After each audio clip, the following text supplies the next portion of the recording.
நீ எனக்கு ஓட்டு போட வேணாம். என்னென்ன சொல்றீங்க? உங்களுக்கு ஓட்டு போடலான்னு எவ்வளவு நாளா வெயிட் பண்ணிக்கிட்டு இருக்கேன், இப்போ வேண்டான்றீங்க. சரிண்ணே, நீங்க சொல்றதை கேட்கறேன், நான் கேட்கறேன். யாருக்கும் என் பிள்ளைகளுக்கு போட்டுறாது. ஆனால் என்னென்ன பண்ணணும் சொல்லுங்கண்ணே. நீங்க சொல்றத கண்டிப்பா கேட்கறேன், சொல்லுங்க. பாவம், இந்த பிள்ளைங்க ரொம்ப நாளா கத்திக்கிட்டு இருக்காங்க. அவங்க வெல்ல வேண்டும் ஆண்டவரேன்னு ஒரு நிமிடம் ஜெபி. அது போதும், எனக்கு ஓட்டு போட வேணாம்.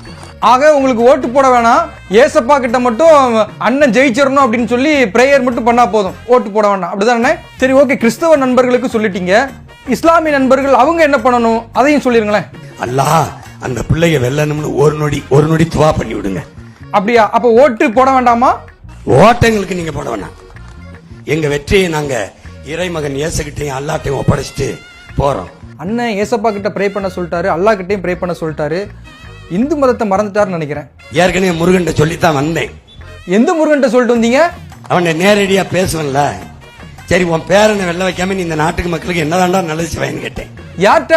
நம்ம கடவுள் முருகன் கிட்ட நீங்க பேசிட்டு வந்தீங்களா? அவன்கிட்ட பதில் இல்ல. இப்ப எங்க கிட்டயுமே எந்த பதிலும் இல்ல.